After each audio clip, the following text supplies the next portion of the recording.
माझ्या आयुष्यातला turning point पहिला विचाराल तर मी 10वीत नापास झालेली, दुसऱ्या विचाराल तर मी 12वीत प्रथम आले. विचारलं जातं की बाई तुझा नवरा काय करतो, तू काय करतेस यापेक्षा जास्त. दोघांनी अंगावरती रॉकेल होतला तर काडी ओढणार तेवढ्यात दरवाजा वाजला. पण आपण जसा विचार करतो तसं होत नाही. आयुष्य इतकं पण सोपं नाहीये. तर झालं असं की तर तुम्ही मला या अगोदर नक्कीच यूट्यूब चॅनलवरती कधी ना कधी पाहिलेलं असेलच. तरीही मी माझा अल्पसा परिचय देते.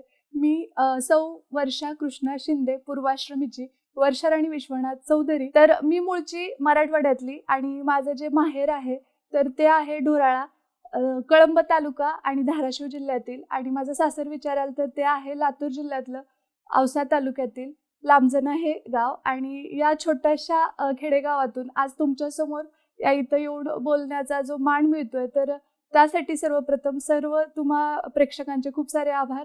आणि माझं मूळ गाव मी तुम्हाला सांगितलं, माझं जे बालपण आहे तर ते अगदी खेडेगावात गेलेलं आहे. आणि त्यामध्ये मी इयत्ता 3री पर्यंत जिल्हा परिषद शाळेत ढोराळ्यात शिकले.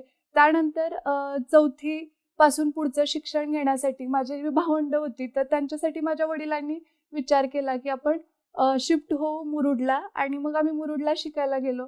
माझे जे वडील आहेत तर ते त्यांच्याविषयी थोडक्यात सांगायला मला नक्की आवडेल. ते एक आधुनिक शेतकरी आहेत. खरं तर त्यांची फील्ड विचाराल तर ते D.Ed झालेले शिक्षक असल्यामुळे त्यांना शिक्षणाचं महत्त्व होतंच. आणि घरातले सगळेच जर तुम्ही म्हणाल तर हुशार, म्हणजे माझी भावंडं सगळीच हुशार होती. त्यामुळे मग आम्ही मुरुडला राहायला गेलो. तिथं शिकत असताना माझ्यावरती कुठेतरी इनडायरेक्टली प्रेशर यायचं, कारण मी अभ्यासात एवढी हुशार नव्हते. अवरेज स्टुडंट होते, म्हणजे एकदम मागच्या बाकावरही नाही, एकदम पुढच्या बाकावरही नाही, मधल्या बाकावर असणारी. आणि त्यात आणखी माझा एक वीक पॉईंट होता, तो म्हणजे मला गणिताची प्रचंड भीती वाटायची. आणि त्या सगळ्या सिनारिओमध्ये झालं असं की गणित हा विषय डोक्यात म्हणजे एक भीती निर्माण करणारा होता. ती आता 10वी पर्यंत आले माझे वडील, तरीही म्हणजे या गोष्टीला काही हे नव्हते, तयार नव्हते की मी शिकायला पुढे म्हणजे लूज सेंटरला जावं. त्यांची इच्छा अशी होती की मी कंटिन्यू तिथेच करावं मुरुडमध्येच. आणि मग मुरुडला असताना इयत्ता 10वी मध्ये मला ज्या गोष्टीची भीती होती तेच घडलं. मी 10वी मध्ये नापास झाले. आणि नापास झाल्यानंतर माझ्या कुटुंबातले मला अपेक्षित होतं की वडील ओरडतील, कारण एवढे स्ट्रिक्ट, सगळी भावंड हुशार आणि त्यात तूच नाव घालवलंस असं म्हणतील. पण झालं नेमकं उलटच. माझे वडील म्हटले, म्हणजे ऑक्टोबरला फॉर्म भरला जातो नापास झाल्यानंतर, तर त्यांनी मला म्हणजे मी नको म्हणत होते फॉर्म भरायचा, तर ते म्हटले की बाळा तू 100 वेळा नापास हो, 100 वेळा मी तुझा फॉर्म भरायला तयार आहे, फक्त हार मानायची नाही. ते एक वाक्य मला इतकी मोठी किक देऊन गेलं. आणि ठरवलं की आपले बहीण भाऊ 12वीमध्ये त्यांच्या फॅकल्टीमध्ये फर्स्ट आहेत, तर मी 3 शाखेतून पहिली येऊन दाखवणार. आणि हा स्वतःशी निश्चय केला. आणि रात्रंदिवस अभ्यास करत मी 12वीमध्ये ते यश संपादन केलं. तर मग झालं असं की 12वीचा रिझल्ट आला आणि नेमकं मला जे अपेक्षित होतं तेच झालं. 3 शाखेतून प्रथम येण्याचा मान मी पटकावला. त्यासोबत माझं मनात एक सुप्त स्वप्न होतं. जेव्हा आपण पाहत असतो बघा 26 जानेवारीला वगैरे मोठमोठाले शाळेमध्ये इव्हेंट होतात, ज्याच्यामध्ये गुणवंत विद्यार्थी, आदर्श विद्यार्थी आणि त्यांचे पालक यांचा सत्कार सार्वजनिक स्टेजवर होत असतो. तर माझ्या मनाशी ते कुठेतरी होतं की नाही, मी माझ्या वडिलांचा सत्कार सार्वजनिक स्टेजवर घडवून आणणार. हे माझ्या मनातलं एक सुप्त स्वप्न तेव्हा प्रत्यक्षात साकार झालं. आणि मी म्हणते की माझ्या आयुष्यातला टर्निंग पॉईंट पहिला विचाराल तर मी 10वीत नापास झालेली, दुसऱ्या विचाराल तर मी 12वीत प्रथम आले. आणि त्यानंतर मग ऑब्वियस आहे की मला घरात सगळे D.Ed फॅकल्टीचे होते. म्हणजे माझा भाऊ शिक्षक आहे जिल्हा परिषद, माझी बहीण शिक्षिका आहे, वडिलांचं D.Ed बॅकग्राऊंड असल्यामुळे त्यांचं होतं की मुलगी आहेस तर नाकासमोर आपलं सरळ, तू पण शिक्षिका हो आणि आपलं 10 ते 5 जॉब करून तुझं करिअर परस्यू कर, तू तुझ्या पायावरही उभी राहशील. आणि दुसरी गोष्ट म्हणजे तुझं स्वतःचं काहीतरी अस्तित्व पण निर्माण होईल. सो त्यामुळे मग D.Edला ॲडमिशन घेतलं. मार्क्स चांगले होते 12वीला, त्यामुळे मग मला शासकीय कॉलेजलाच ॲडमिशन मिळालं मुरुडमध्येच. तिथेच मी 2 वर्ष पूर्ण केली D.Edची. त्या 2 वर्षात बऱ्याच गोष्टी शिकायला मिळाल्या, जसं की वर्गात लास्टच्या बाकावर बसलेला जो मुलगा आहे त्याच्यापर्यंत आपला आवाज कसा पोहोचला पाहिजे, बालमानसशास्त्र काय असतं, किंवा मग कशा प्रकारे आपण आपल्या स्वतःला प्रेझेंट केलं पाहिजे, किंवा शारीरिक आपण म्हणतो ना की बॉडी लँग्वेज कशा पद्धतीची असायला हवी, व्हॉइस, या सगळ्या गोष्टीविषयी थोडीफार तिथे मला माहिती मिळाली. आणि त्यामुळे मग प्रत्येक आयुष्यातला टप्पा हा आपल्याला काही ना काही शिकवून जात असतो. आणि हर्डल्स 10वी मध्ये आले, 12वीत मी त्याच्यावर विजय मिळवला. मला असं वाटलं की आता माझ्या आयुष्यातला संघर्ष संपलाय, आता DED करायचं, छानपैकी शिक्षिकेचा जॉब अचीव करायचा आणि पुढे आयुष्य सुखकर असणार. पण आपण जसा विचार करतो तसं होत नाही. आयुष्य इतकं पण सोपं नाहीये. तर झालं असं की मग माझं DED झाल्यानंतर लगेचच मग लग्नाचा डिसिजन झाला 2011ला. माझं लग्न कसं झालं, कुठल्या सिच्युएशनमध्ये झालं, लव्ह मॅरेज की अरेंज मॅरेज, याविषयीचं सगळी सविस्तर स्टोरी मी माझ्या यूट्यूब चॅनलवर, वर्षा चौधरी या यूट्यूब चॅनलवर या अगोदर शेअर केलेली आहे.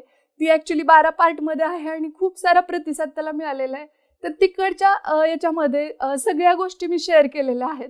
तर आता मी माझं लग्न कसं झालं हे सांगण्यापेक्षा एवढंच थोडक्यात सांगेन की माझं लग्न म्हणजे मला बघून देताना घरच्यांनी एक विचार केलेला की बाबा 6 एकर शेती आहे, शिवाय मुलगा शिक्षक आहे आणि संस्थेवर ते जॉबला होते.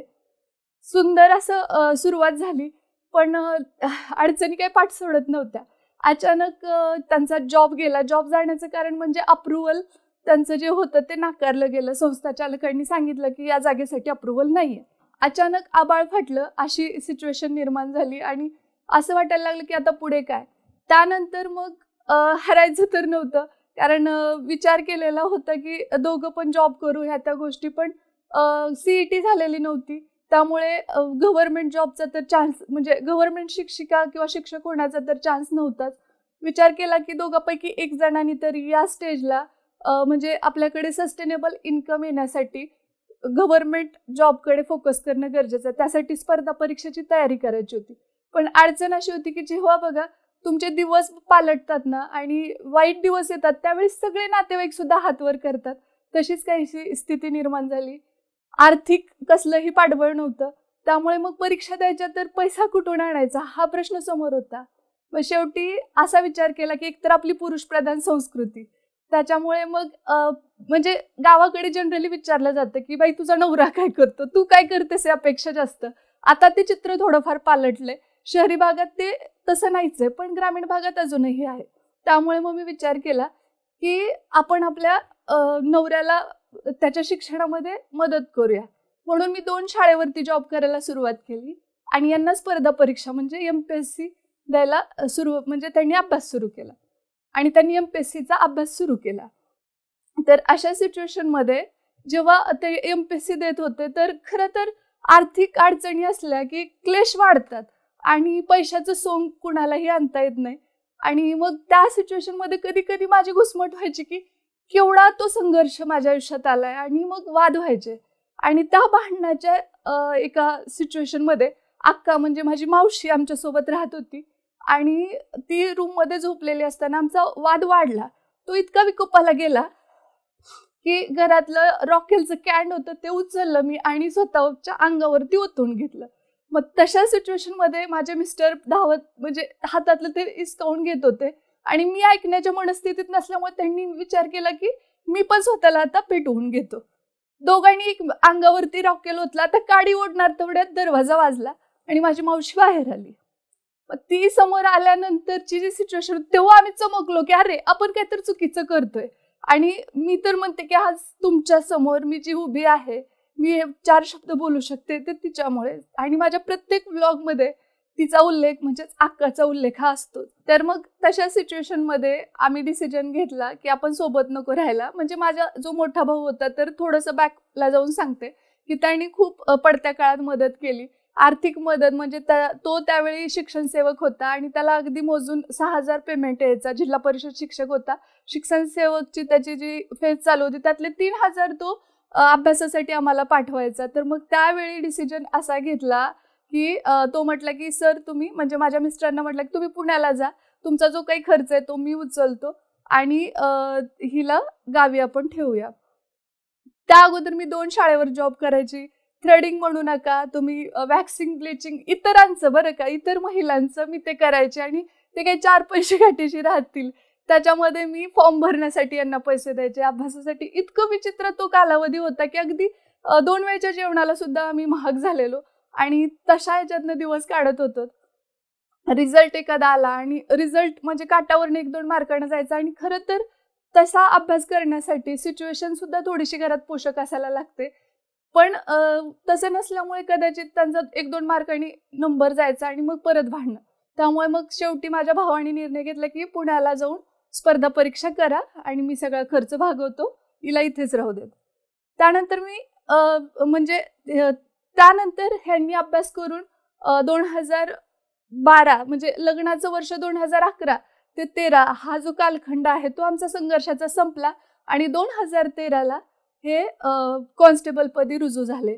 त्या अगोदर त्यांनी 2 PSIच्या मेन्स दिल्या आणि जेव्हा ग्राउंड होतं त्यावेळी यांचं दुसरं एक म्हणजे अतिशय महत्त्वाचं दारूबंदी अधिकाऱ्याची एक्झाम आणि त्या सगळ्या गोष्टींमुळे ते त्यांच्या हातातून ते पण पद गेलं, पण ते कॉन्स्टेबल पदी रुजू झाले. कॉन्स्टेबल पदी रुजू झाल्यानंतर वाटायला लागलं की आता सगळं स्थिर स्थावर झालंय, एक जण तरी सरकारी नोकरीला लागलंय. आणि त्या सिच्युएशनमध्ये सगळ्यात जास्त मी जेव्हा जेव्हा हतबल व्हायची, निराश व्हायची, तर त्यावेळी माझी मावशी अक्का सतत सांगायची की बाळा निराश होऊ नको, प्रत्येकाचा दिवस येत असतो, every dog has his days. म्हणजे उकिरड्याची सुद्धा देव दैना फेडतो, तर आपण तर शेवटी माणूस आहे. आणि तसं म्हणत मग ते दिवस काढत काढत 2014ला हे परत एक्झामला सुरुवात केली यांनी, म्हणजे डिपार्टमेंटल असेल किंवा असं, आणि एक्झाम परत त्यांनी एक्झाम द्यायला सुरुवात केली. परीक्षा देत असताना इकडे बंदोबस्त आणि ह्या 2 गोष्टींचं तितकं मॅनेजमेंट होत नव्हतं. मग मला कुठेतरी वाटायला लागलं की मी 12वीत पहिली आलेली आणि आता मी काय करते तर घरीच बसून आहे. तर मग मी विचार केला की आता मी पण पुण्याला जाऊ आणि अभ्यास करू. 2015ला मी पुण्यामध्ये आले आणि अभ्यासाला सुरुवात केली. पण कसं असतं घरच्यांचं दुसरं एक प्रेशर हे असतं की लग्न 2011ला झालंय, आता 2015-16 उजडतंय, तर अजूनही मूल नाही, हे नाही ते नाही, आणि वेगवेगळ्या गोष्टी ग्रामीण भागात बोलल्या जातात.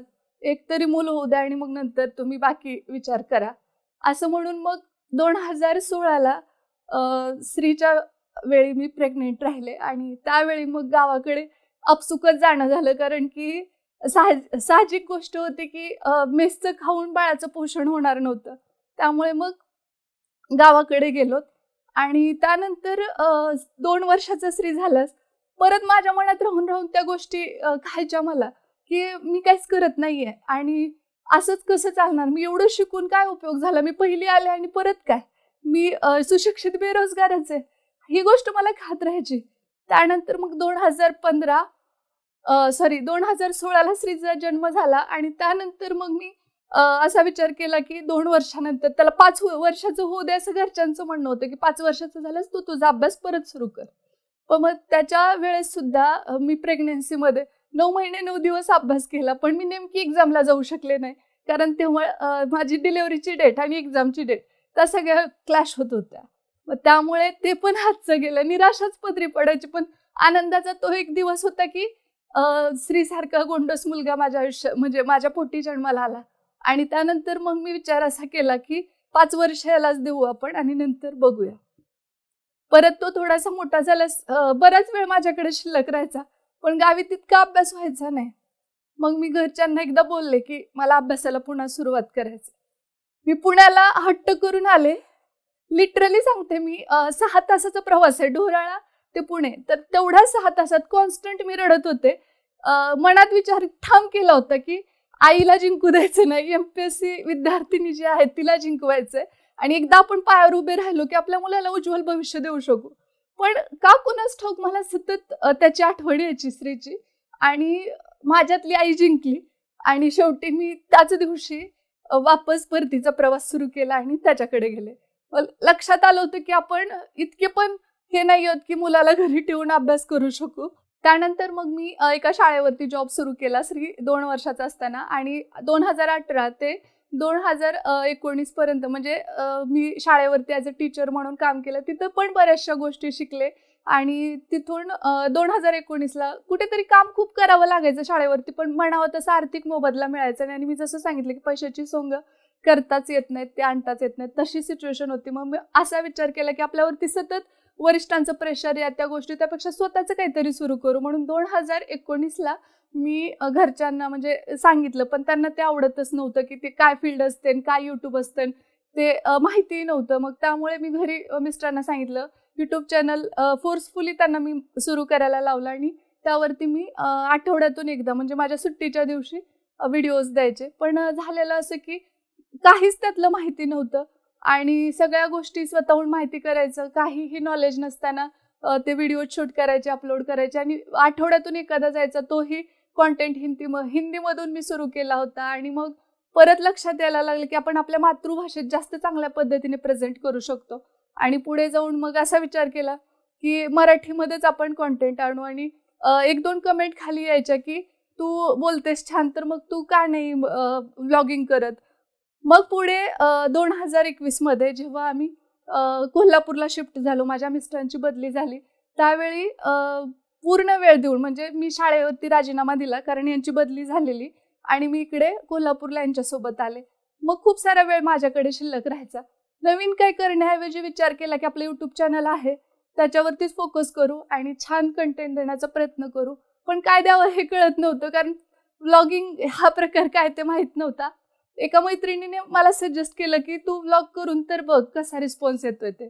एक पहिला व्लॉग म्हणलं तर वटसावित्री पौर्णिमेचा मी शूट केला, तो टाकला.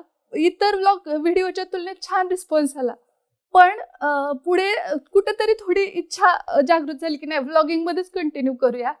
आणि त्यानंतर माझा गावाकडे मी आईकडे गेले होते आणि तिने मला हेअर ऑइल लावलं होतं. तो माझा पहिला व्हिडिओ जो 100Kच्या पुढे गेला, व्हायरल झाला आणि मला दिवसाला त्या व्हिडिओला 10,000K व्ह्यूज यायच्या. आत्ता पाहिलं तर माझ्या डेली व्हिडिओच्या व्ह्यूज 50Kच्या पुढे असतात. पण मला ते 10,000K खूप जास्त वाटत होते खऱ्या अर्थाने. ते व्हायरल माझ्यासाठी खूप मोलाचं ठरलं. खूप लोकांपर्यंत मी पोहोचले. आणि त्यानंतर मग तो संघर्ष सुरूच होता घरच्यांना कन्व्हिन्स करण्याचा, कारण व्लॉगमध्ये मी एकटीच असायचे. माझ्या मिस्टरांना कन्व्हिन्स करणं, माझ्या माहेरच्यांना कन्व्हिन्स करणं थोडंसं मला अवघड जायचं आणि त्यांना वाटायचं की याच्यातनं कुठे पैसे मिळतात. पण त्या व्हिडिओमुळे माझं चॅनल मॉनिटाईज झालं आणि डॉलर खात्यावरती यायला लागले. तेव्हा घरच्यांना विश्वास बसायला लागला की हा काहीतरी करते. आणि आपल्याकडे कसं आर्थिक उत्पन्न किंवा दरडोई उत्पन्न जो व्यक्ती कमवतो तोच ग्राह्य धरला जातो की हा हे काहीतरी काम करतोय बाबा ह्या कॅटेगरीमध्ये. तर तशा पद्धतीने मग माझं व्लॉगिंग सुरू झालं आणि तो जो प्रवास आहे तो आतापर्यंत सुरू आहे. सगळ्यात महत्त्वाचं म्हणजे मला या सगळ्या याच्यामध्ये MPSC मध्ये केलेला मी जो काही स्ट्रगल आहे तो पण उपयोगाला आला. कारण म्हणतात ना की MPSCचा विद्यार्थी जर MPSC मध्ये नापास झाला तरी तो आयुष्याच्या परीक्षेत कधीच नापास होत नाही. त्याचा अनुभव मी स्वतः घेतलेला आहे. तो कुठे ना कुठे चमकतोच. अगदी तसंच मला त्या सगळ्या गोष्टींचा माझ्या व्लॉगिंगमध्ये सुद्धा खूप सारा उपयोग झाला आणि आयुष्याच्या प्रत्येक पावलावरती आपण शिकत असतो. बऱ्याच जणी माझ्यासारख्या गृहिणी असतील ज्या डिसअपॉइंट झालेल्या असतील, आत्महत्येपर्यंत गेलेल्या असतील किंवा विचार करत असतील, तर एवढंच सांगेन, अजिबात असा विचार करू नका. आयुष्य खूप सुंदर आहे, खूप मोठं आहे आणि आयुष्याच्या वेगवेगळ्या टप्प्यावरती आपण खूप काही वेगवेगळं करू शकतो, खूप चांगलं करू शकतो. मी जरी MPSCत नापास झाले म्हणून स्वतःला थांबवलं असतं तर ही गोष्ट म्हणजे नियतीनं आपल्यासाठी दुसरं काहीतरी खूप चांगलं नेमून ठेवलेलं असतं, म्हणून आपण तिथे फिट बसलेलो नसतो. त्यामुळे आयुष्यामध्ये नेहमी पॉझिटिव्ह राहणं खूप गरजेचं आहे.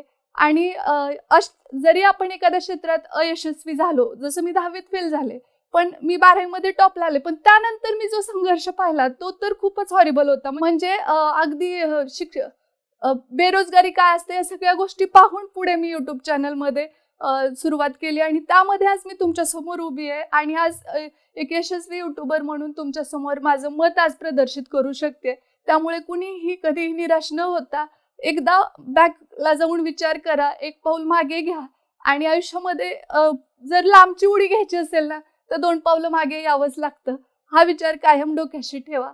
आणि एवढंच सांगेन जाता जाता की तोडना है हर पिंजरा मेरी उड़ान भी बाकी है, कि तोड़ना है हर पिंजरा मेरी उड़ान भी बाकी है, मंजिले जमी भर नहीं आसमां अभी बाकी है, लहरों का थमना नहीं समंदर की बेबसी, लहरों का थमना नहीं समंदर की बेबसी, बाहर खामोशी से ही भीतर अभी कहीं तूफान बाकी है, भीतर अभी कहीं तूफान बाकी है. एवढं बोलून मी जो स्टॉक वरती मला माझी स्टोरी मांडण्याची संधी दिली त्यासाठी जोश टॉकच्या पूर्ण टीमचे मनापासून आभार मानते. धन्यवाद.